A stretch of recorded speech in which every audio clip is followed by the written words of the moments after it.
je suis Stéphane Imari et je suis le technicien, régisseur et projectionniste de la grande salle du Manège sur le festival du film international de La Roche-sur-Yon 2024.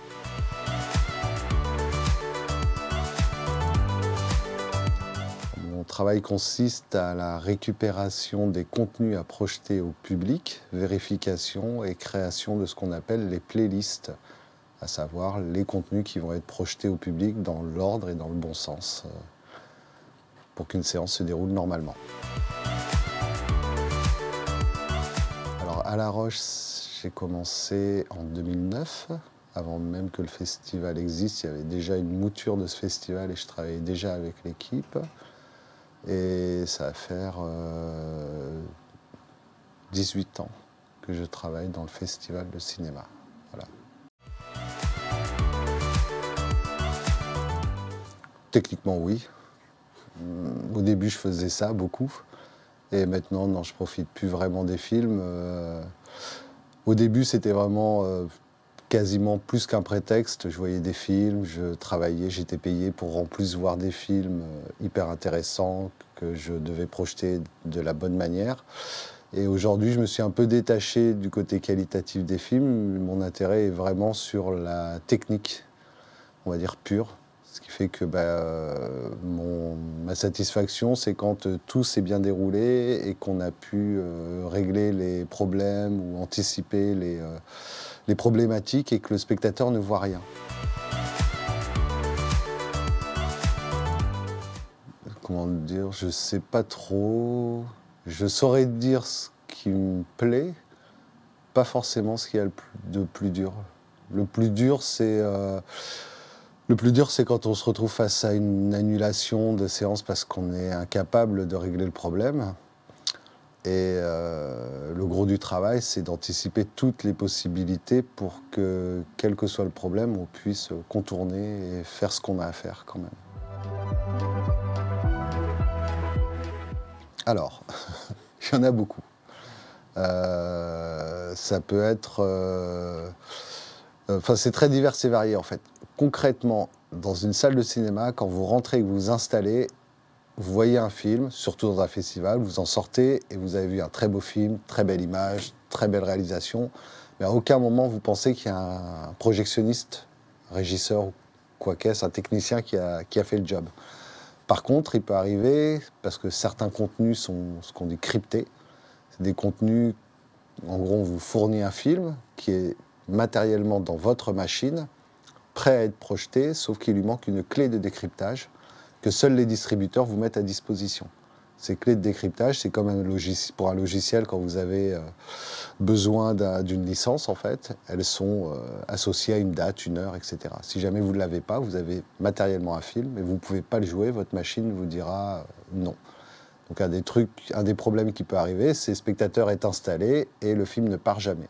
Et dans ces cas-là, c'est affreux pour nous parce qu'en fait, le spectateur ne s'imagine pas que c'est un fichier qui aurait dû nous être envoyé par un tiers. En général, il s'imagine que c'est le projectionniste qui a mal géré. Et ça devient très vite l'enfer. Grosso modo, en fait, il arrive qu'on soit directement responsable de problématiques que les spectateurs peuvent être amenés à voir en salle. Mais objectivement, dans 90% des cas, en fait, on fait le tampon avec des problématiques qui ne sont pas les nôtres. Ça va être un projecteur qui s'arrête. Alors, je peux vous faire le dernier truc que j'ai eu, c'est dimanche soir, dimanche après-midi dernier, j'étais donc dans un autre festival, cérémonie de clôture en fin de journée. Et au milieu de l'après-midi, au moment même où un présentateur allait donner les micros à un réalisateur pour présenter son film, le projecteur, plus d'image. Et à ce moment-là, un message sur mon interface informatique qui me dit que le projecteur a perdu la liaison avec le serveur. Comme si votre ordinateur avait perdu la liaison avec son disque dur. Et voilà.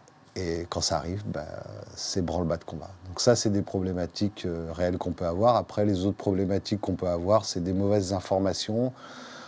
Parce que derrière chaque séance, il peut y avoir des enjeux qui dépassent grandement le technicien et même les spectateurs. Par exemple, là, il y a des séances, si je les projette en oubliant le spot de la région devant, je peux vous assurer qu'il va y avoir des problématiques de subvention, par exemple, qui vont se poser. C'est plein de petites choses qui paraissent pas grand-chose, 20 secondes de spot, et ben, les élus ne sont pas contents, ça ne fait pas partie du jeu, et ça fait partie des problématiques qu'on peut nous avoir, y compris celle d'avoir les films en temps et en heure pour les projeter.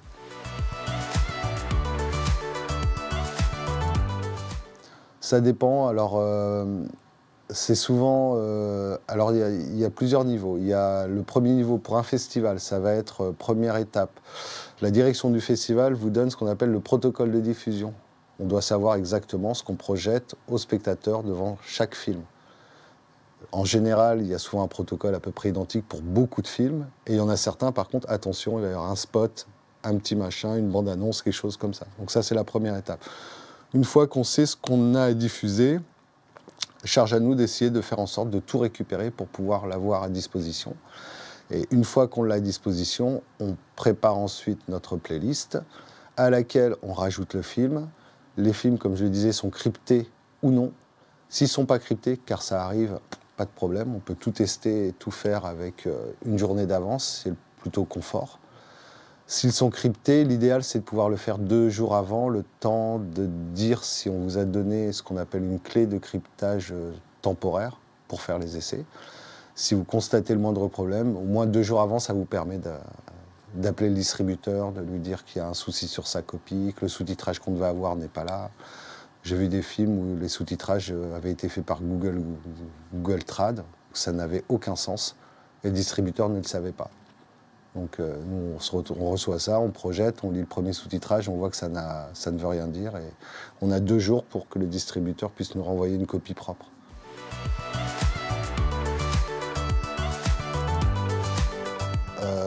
Alors elle arrive très tard cette question. La nouvelle technologie pour moi, elle est arrivée en 2009 avec Avatar et l'arrivée du numérique. Moi j'ai commencé à bosser en 1994, donc de 1994 à 1994, pardon. À 2009 je travaillais exclusivement en pellicule. Et en 2009 est arrivé Avatar, on est passé au numérique, donc ça c'est la vraie bascule pour nous. Aujourd'hui maintenant il n'y a plus de bascule réelle technologique. La seule bascule qu'on connaît maintenant, ça reste le numérique, mais c'est simplement les techniques internes aux projecteurs qui évoluent. Donc là on a eu une période une grande période en fait de flou, où dans la tête de beaucoup de gens, à partir du moment où on faisait du numérique avec un ordinateur, on était juste des gens on ouvrait une interface, on appuyait sur un bouton play comme n'importe qui peut le faire. Et il s'est écoulé à peu près 5 ans avant qu'on reprenne de nouveau un vrai statut de technicien, où les gens comprennent qu'on est en mesure aussi de dépanner même quand c'est de l'informatique, parce qu'il faut savoir, à défaut de résoudre les problèmes, il faut savoir être capable de les identifier. Et en numérique, c'est compliqué, c'est malheureusement réellement avec l'expérience que ça se fait. Donc il n'y a pas vraiment d'évolution technologique depuis 2009. Moi j'ai eu la chance de la passer, je sais pas, j'ai été touché par le doigt de Dieu, parce que j'ai vraiment énormément d'amis, quand on est passé au numérique, ils ont fait stop. C'est plus du cinéma, j'arrête. Et il a fallu 2 ans à peu près. Au bout de 2 ans, on a fini par vraiment intégrer que le 35 mm et le numérique, c'était pas la même chose. Donc c'est 2 boulots différents. C'est vraiment même nom pour les techniciens, mais deux travails totalement différents. Et aujourd'hui, la technologie, elle est toujours numérique. La seule chose qui change, c'est que les projecteurs étaient avec des lampes. Aujourd'hui, c'est avec du laser. C'est plus de cet ordre-là. On commence à demander des choses beaucoup plus... qu'on n'aurait jamais imaginé à l'époque. Faire des Skype pour avoir l'intervention et le dialogue avec un réalisateur qui est à l'autre bout de la planète parce qu'il vient de présenter son film, etc. Ça fait partie de la révolution technologique. Après, pour le reste, honnêtement, ça fait... on est en 2024, donc ça fait 15 ans que le numérique est là, quoi. Donc il n'y a plus vraiment d'évolution technologique. Il fallait soit prendre le train, soit le rattraper. Et voilà. Et la vraie évolution, c'est aussi que moi, j'ai passé un diplôme, un CAP de projectionniste, donc d'opérateur projectionniste, CAP qui n'existe plus. Voilà. Aujourd'hui, si vous allez dans un cinéma et que vous faites 1 an à apprendre la projection numérique, etc., vous pouvez travailler n'importe où. Vous n'avez plus besoin du CAP. Voilà. C'est un vrai diplôme qui a disparu, qui n'existe plus. Il y a pas mal de choses.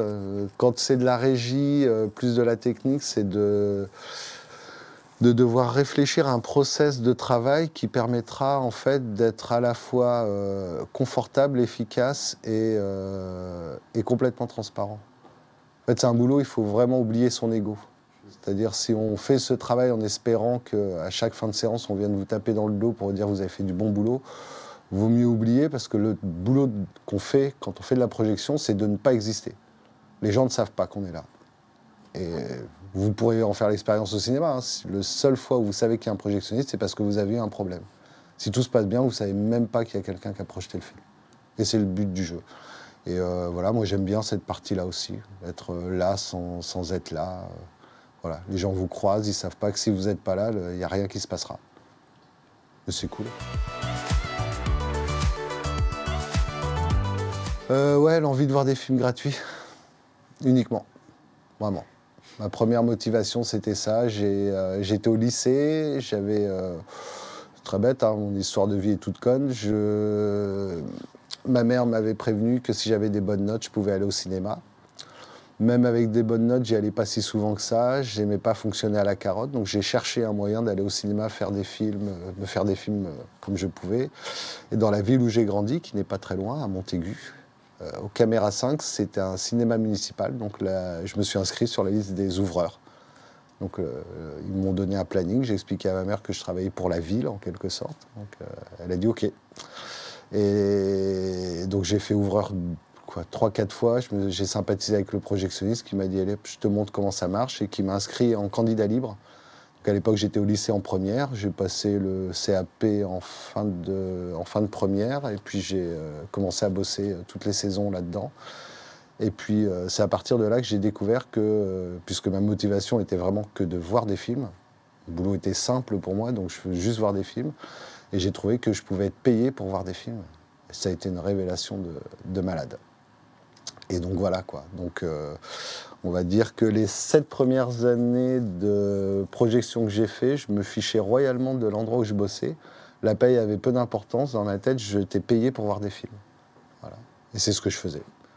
Je montais les films, je les projetais, je les regardais. Je montais les films, je les projetais, je les regardais. Et puis voilà.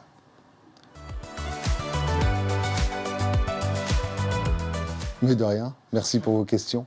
Elles étaient très bien posées, très pertinentes et fort à propos. C'est tout ce que je vous souhaite, franchement. Vraiment. Juste de trouver un truc où, à la base, vous avez envie de vous faire plaisir, puis un jour, vous découvrez que votre passion vous fait gagner de l'argent.